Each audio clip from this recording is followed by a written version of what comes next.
సుబ్లి గారు గత 5 ఏళ్ల వైఎస్ఆర్ జగన్మోహన్ రెడ్డి గారు పార్టీ పరిపాలన తీరులో అంటే అప్పుడు జరిగినటువంటి విధ్వంసాలు గారండి, లేకపోతే అప్పుడు రాష్ట్రం నష్టపోయిన తీరు గారండి, ఈ 5-6 నెలల్లోనే కొంత పురోగతి కనిపిస్తుంది అనేది జనాలు చర్చించుకుంటున్నారు.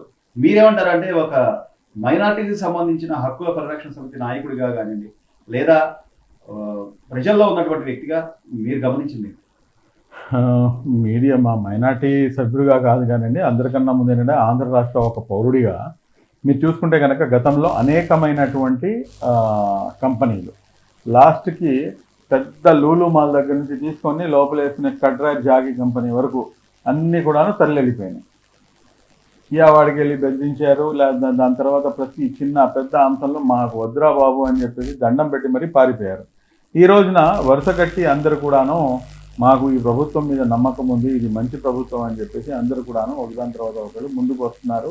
ఇన్వెస్ట్మెంట్స్ అనేవి వస్తున్నాయి. దాని తర్వాత బిస్పిల్ లాంటి పెద్ద పెద్ద విద్యా సంస్థలు కూడాను ఇప్పుడు ఇక్కడికి వస్తున్నాయి. అంటే కనుక ఇదంతా దేనివల్ల ఏంటి అనేది చాలా స్పష్టంగా అర్థమవుతుంది. అదే ఒక నాయకుడిపై ఉన్నటువంటి నమ్మకం.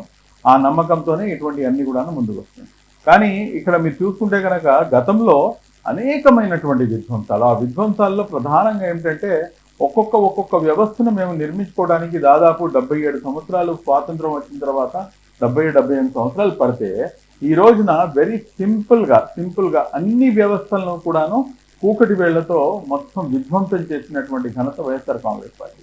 ఈ రోజున మళ్ళా పునర్నిర్మాణం చేసుకోవాల్సినటువంటి పరిస్థితి ఈ రోజున రాష్ట్రానికి ఏర్పడింది. అంటే ఎంత దారుణంగా వ్యవస్థలను మిస్మేనేజ్మెంట్ చేయడం కానివ్వండి, లేకపోతే వ్యవస్థలను కుకిటి వేళ్లతో పీకి అవతలు పడేయడం కానివ్వండి, ఎంత దారుణంగా జరిగిందో స్పష్టంగా అర్థమవుతుంది. కాబట్టి వీటన్నింటినీ నిర్మించుకుంటూ రెండో వైపు నుంచి రాష్ట్రానికి రావాల్సినటువంటి నిధులు కానివ్వండి, లేకపోతే రాష్ట్రానికి కొత్త ప్రాజెక్టులు కానివ్వండి, లేకపోతే ఉద్యోగ అవకాశాలు కూడాను కల్పించుకుంటూ అనేకమైనటువంటి కంపెనీలను తీసుకొస్తూ ఈరోజు రాష్ట్రాన్ని అభివృద్ధి పదంకి ముందుకు తీసుకెళ్తుంటే నోటికి వచ్చినట్టు మాట ఇప్పుడు కూడాను మాట్లాడుతున్నారంటే కనుక నిజంగా సిగ్గు, లజ్జ, మానం, మర్యాద ఇటువంటి అన్నీ కూడాను వదిలేసుకుంటే కనుక అనేకమైనటువంటి పనులు చేయవచ్చు. అందులో భాగంగా చూసుకుంటే కనుక ఈ రోజున ఎవరైతే వైసీపీ నాయకులు మాట్లాడుతున్నారో నాకు మీరు శాల్వాలు కప్పండి, లేకపోతే మీరు శాల్వాలు కప్పాల్సినటువంటి ఏం శాల్వా కప్పాలి? శాల్వా కాదు, అది చచ్చిపోయిన తర్వాత పైన నుంచి చద్దరుతో కప్పుతారు, అది కప్పాలి. ఎందుకంటే మీరు రాష్ట్రం పైనే కప్పేశారు. అది మొహం మీద నుంచి ఒక వైట్ చాదర్ వేసేస్తారు, అలాగా మీరు మొత్తం రాష్ట్రం మొహం మీద వేసేశారు. అలాగా ఇప్పుడు దాన్ని మళ్ళీ పునర్నిర్మించుకునేటటువంటి పనులు పడితే ఈ రోజున వచ్చి కూర్చొని మాకేదో మీరు శాల్వాలు కప్పాల్సినటువంటి అవసరం ఉంది అని చెప్పేసి అది ఏం కాన్ఫిడెన్స్తో మాట్లాడతారు? అసలు ఏం చేశారని చెప్పేసి మాట్లాడతారు. రాష్ట్రం మొత్తాన్ని కూడాను అధోగతికి పాలు చేసినటువంటి ఘనత ఎవరిదైనా ఉందంటే కనుక అది ఖచ్చితంగా గత ప్రభుత్వం మరియు అదేవిధంగా గత ముఖ్యమంత్రి వర్యులు శ్రీ జగన్మోహన్ రెడ్డి గారి వల్ల ఇదంతా జరిగిందని చెప్పేసి కూడా మనం స్పష్టంగా చెప్పవచ్చు. సో అంటే ఈ రోజున మీరు అన్నట్టుగా పరిశ్రమలు వస్తున్నాయి, ఉద్యోగ అవకాశాలు వస్తున్నాయి. అంటే చాలా స్పష్టంగా చెప్తున్నారు లోకేష్ గారు. బాబు అంటే బ్రాండ్ కాబట్టి ఈ రోజున మళ్ళీ పూర్వ వైభవం వస్తుందని చెప్తున్నారు. దీన్ని కూడా స్వాగతించకపోగా ఈ రోజున ఒక విజయసాయి రెడ్డి గారు గాను, లేదా పేరు నాని గారు గాను ఎందుకు ఇంత దిగజారి మాటలు, ఇంకో 5 ఏళ్ళు మీరు బ్రతికుంటే మేము అరెస్ట్ చేస్తామని మాట్లాడే మాటలని ఏంటి వాళ్ళకి? ఇది ఎలా చూడాలి సార్? అంటే మీకు ఇక్కడ ఒకటి సార్, సిగ్గు, లజ్జ, మానం, మర్యాద వదిలేసినటువంటి వాళ్ళు ఇలాగే మాట్లాడతారు. చూడండి, ఎప్పుడైనా కానీ ఏం జరుగుతుందంటే సబ్జెక్ట్ ఉంటే సబ్జెక్ట్ పరంగా ఎదుర్కొంటారు. సబ్జెక్ట్ ఎప్పుడైతే ఒక మనిషి దగ్గర ఉండదో, దానికి పాయింట్ టు పాయింట్ కౌంటర్ చేసే పని ఎప్పుడైతే ఉండదో అతను ఏం చేస్తాడంటే డైవర్షన్ తీసుకుంటాడు. ఇక్కడ కూడా జరుగుతుంది అదే. మీరు నిజంగా మీరు సబ్జెక్ట్ మీ దగ్గర ఉండుంటే కనుక మీరు ఇది చేశారు, ఇదిగోండి మేము ఇది చేసాం, మీరు ఇది ఎందుకు చేయట్లేదు, మీరు ఇలా చేయాలి, మీరు ఇలా ఎందుకు చేయట్లేదు, ఈ రకంగా ప్రశ్నించండి. అంతేగాని మీరు బతుకుంటే, లేకపోతే మీకు వయసు అయిపోయింది, లేకపోతే ఎన్ని సంవత్సరాలు, మీరు ఇలా ఉంటే మేము ఇలా చేస్తాం, ఇదంతా కూడా అంటే పర్సనల్గా మాట్లాడడం. పర్సనల్గా ఎప్పుడు మాట్లాడతారంటే మీ దగ్గర సినిమా లేనప్పుడు, లేకపోతే మీ దగ్గర పసి లేనప్పుడు ఇటువంటి మాటలు బయటకు వస్తాయి. కాబట్టి చాలా స్పష్టంగా అర్థమవుతుంది. ఇప్పుడు ఒక ఇద్దరు వ్యక్తుల మధ్యలో జరుగుతున్నటువంటి దీంట్లో ఏంటంటే పాయింట్ టు పాయింట్ డిస్కషన్ ఉంటుంది.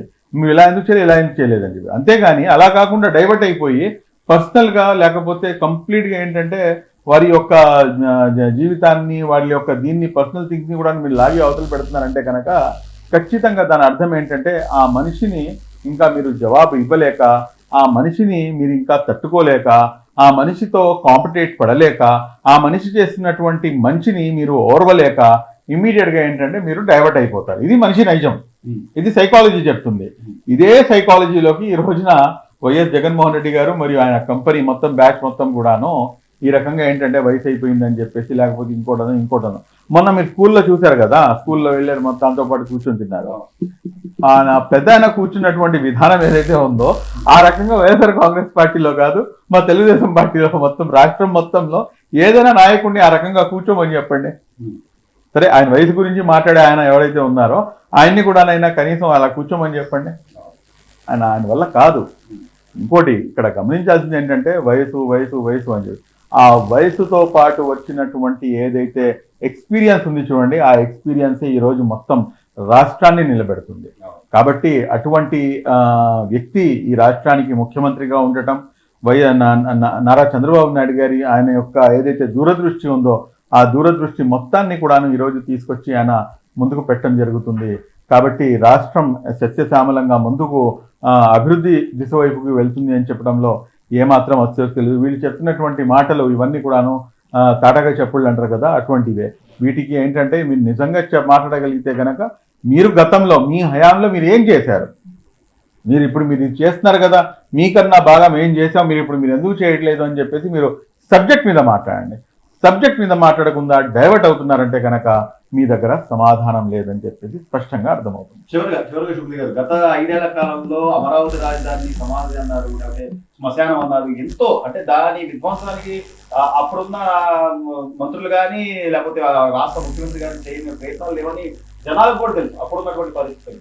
ఈ రోజున ఇన్ని వేల కోట్ల రూపాయలు వెచ్చిస్తూ సివిల్ పనులు జరుగుతున్నాయి, లేకపోతే రైల్వే క్యారిడార్ వస్తుంది అక్కడికి, ఇంకా పూర్వవైపు వచ్చింది అనుకోవచ్చు అంటారా?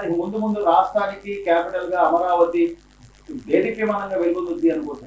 ఖచ్చితంగా అండి. ఇది 5 కోట్ల మంది కళల రాజధాని, ఇది ఎస్టీల రాజధాని, ఇది ఎస్టీల రాజధాని, ఇది మైనార్టీల రాజధాని, ఇది ఓసీల రాజధాని. ఇక్కడ నివసిస్తున్నటువంటి ప్రతి ఒక్కరి యొక్క రాజధాని. ఈ రాజధాని కోసం అనేకమైనటువంటి త్యాగాలు, మరీ ముఖ్యంగా మహిళలు, వారి యొక్క త్యాగాలను మనం మర్చిపోలేము. మరీ ముఖ్యంగా రైతులు, వారి యొక్క త్యాగాలను మనం మర్చిపోలేము.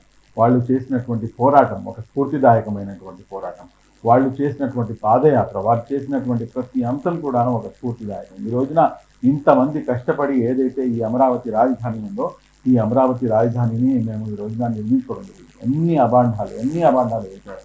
ఇది కేవలం ఒక ప్రాంతానికి చెందినటువంటి వాళ్ళదే, లేకపోతే ఒక కులం వారిదే అని చెప్పేసి, ఇది అమరావతి కాదు కమరావతి అని చెప్పేసి ఈ రకంగా అనేక విధాలుగా దానికి ఇది చేసేటటువంటి ప్రయత్నం చేశారు. కానీ ఈ రోజున అమరావతి రాజధాని అభివృద్ధి చెందిద్ది అని చెప్పేసి ఏదైతే రోజు వార్తలు చదువుతున్నామో, ఆంధ్ర రాష్ట్ర పౌరుడిగా మాకు చాలా గర్వంగా ఉంది. ఆంధ్ర రాష్ట్ర పౌరుడిగా రాబోయే తరాలకు మొత్తం భారతదేశంలో ద యునీక్ క్యాపిటల్ ఇన్షాల్లాహ్ తప్పకుండా అమరావతి రాజధాని ఉంటుందని చెప్పేసి, అమరావతి రాజధానిలోనే, ఎందుకంటే మేము ప్రతిసారి చెప్పేది ఒకటే, రాష్ట్రం సుభిక్షంగా ఉండాలి, రాష్ట్రంలో ఉన్నటువంటి అన్ని వర్గాల ప్రజలు సుభిక్షంగా ఉండాలి.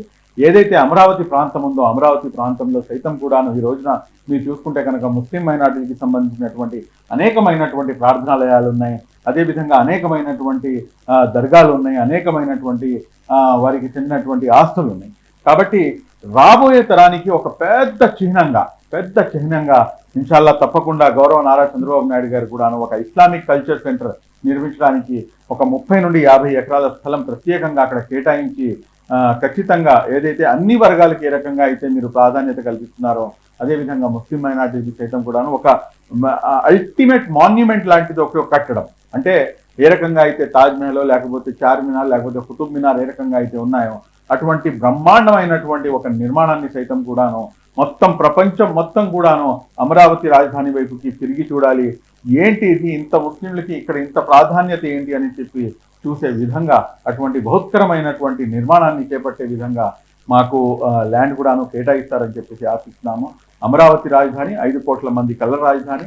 అమరావతి రాజధాని ఇన్షాల్లా తప్పకుండా రాబోయే 5 నుంచి 10 సంవత్సరాల మధ్యలో దాని యొక్క రూపురేఖలు పూర్తిగా మారాలని చెప్పేసి అల్లాహ్ని మనస్ఫూర్తిగా ప్రార్థిస్తున్నాను. Thank you very much. జై హింద్. Please subscribe to Leo News for more videos.